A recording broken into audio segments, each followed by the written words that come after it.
So I'd been to Laos once before to see my girlfriend, and it was pretty chill.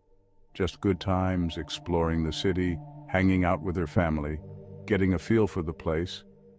But on my second visit, things took a turn I'd never really expected. Let me tell you, I wasn't prepared for what happened that time around. The trip started pretty normal. I landed in Vientiane and she was there waiting at the airport. We grabbed food, took in the sights, spent a few days in the city before heading back to her village. Her place was a few hours out, way past where the lights and the noise of the city stopped, out where people still live in these houses made from thatch and wood, just real simple and quiet. But when we finally got back to her village, there was something off. It was hard to put my finger on it first, but I could feel it. We hadn't even walked into her house yet when I started to hear this drumbeat.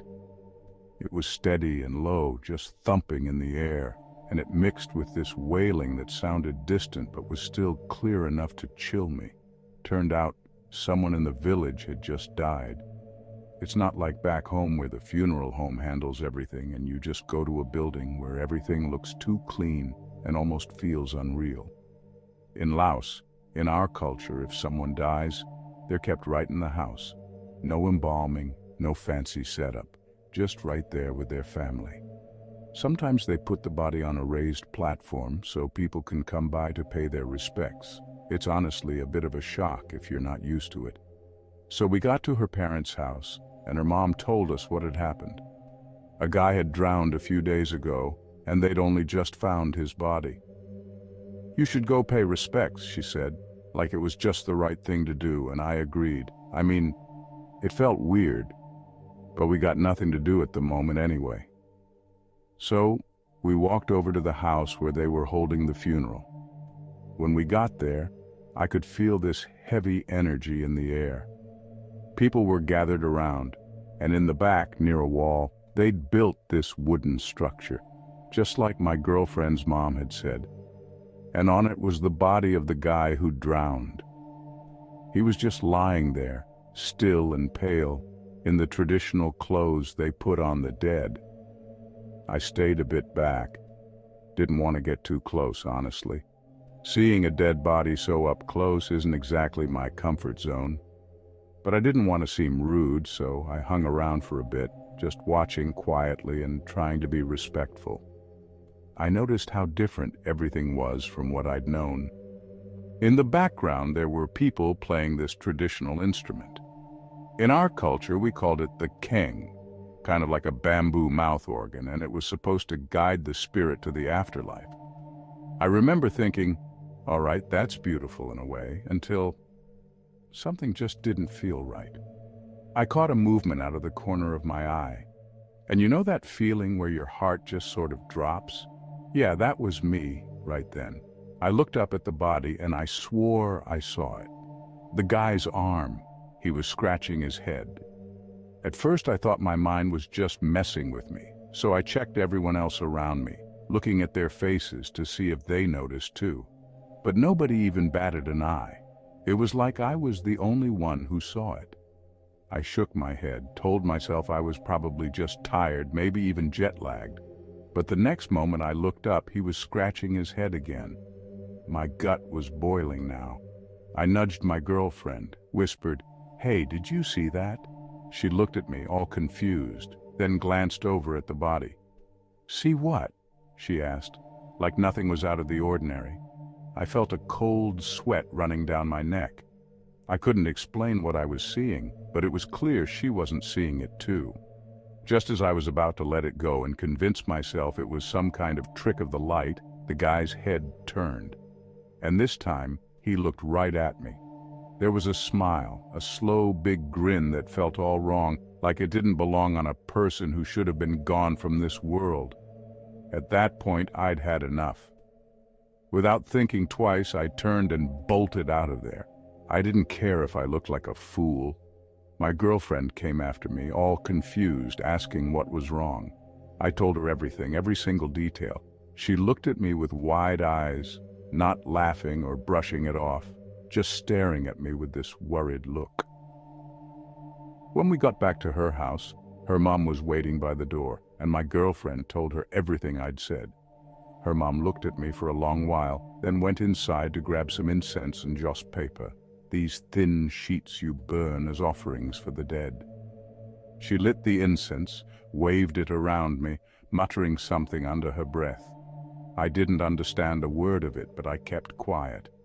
If this was supposed to help, I wasn't about to interrupt. And for a while, it did seem to work.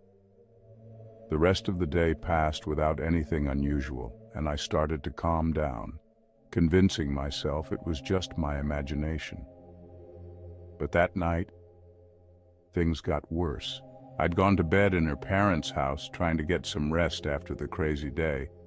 At first I thought I'd hear some crickets or night animals, but it was dead quiet. No wind, no animals, nothing. It was almost too quiet, you know? Then, sometime past midnight, I heard it.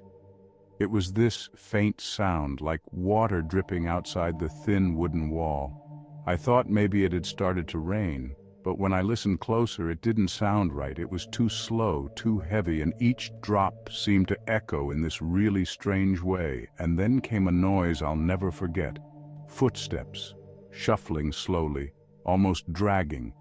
And in between the steps there was this sound, like someone struggling to breathe, like they had water in their lungs but were still trying to suck in air. I remembered then how the guy had drowned. And just like that, my whole body went cold.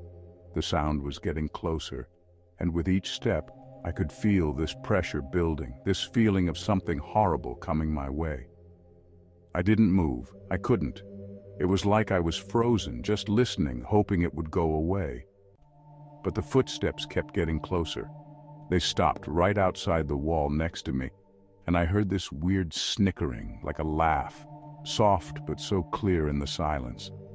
And then, finally, it moved on, the footsteps fading into the distance. The next morning, I was a mess. My girlfriend could see it all over my face. I told her everything I'd heard, and her mom listened too, just nodding. She didn't try to brush it off, just quietly listened. When I was done, I said I needed a break. I needed to go back to the city and clear my head, stay somewhere that wasn't surrounded by the memory of that night. Her mom didn't try to argue. She got it, I think.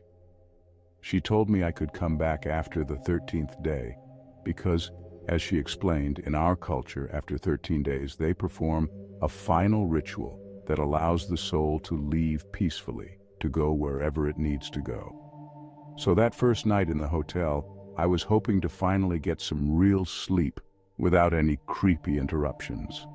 I was just dead tired after all that had happened. I must have crashed the second I hit the bed, but even then it wasn't that easy. I remember this dream. I was in some dark forest, just walking along a narrow path, with these tall trees surrounding me on all sides.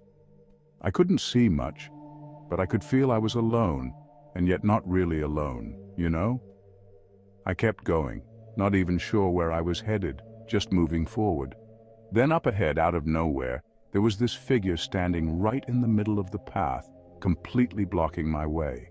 He was just there, like he'd been waiting for me or something. I squinted, trying to make out who it was, and then he turned slowly, facing me.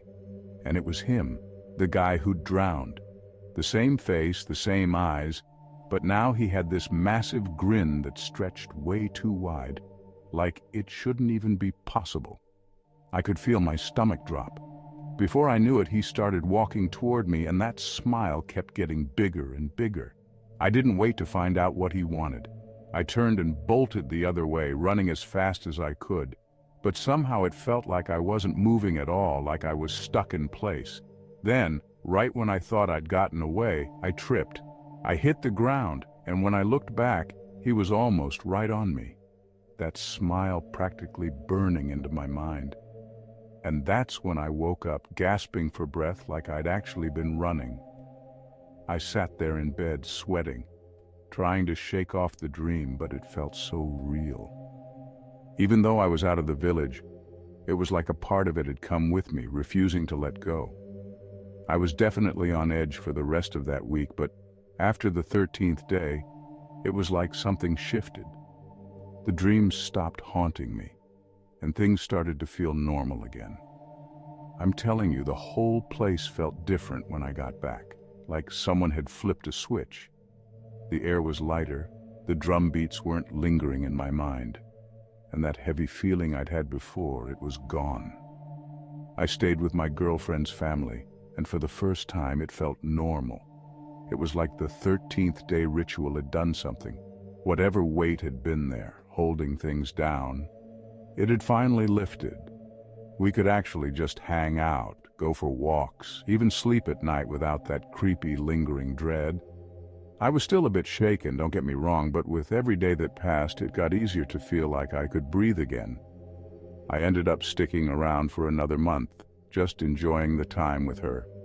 I could finally relax and take in the place for what it was. When it came time to leave, I gave her family a heartfelt goodbye, promising to visit again soon. And when I got on that plane, all I could think was, boy, was that an experience. I mean, I'd come to see my girlfriend, expecting nothing more than a little adventure, but I left with a story that still gets me to this day. I'll never look at things the same way, and you can bet I won't ever forget the sound of dripping water or that creepy smile. That's it for now. I hope you enjoyed these stories. If you did, check out more of my videos on the screens above or visit my channel for even more. Don't forget to subscribe for future updates. Stay safe and take care.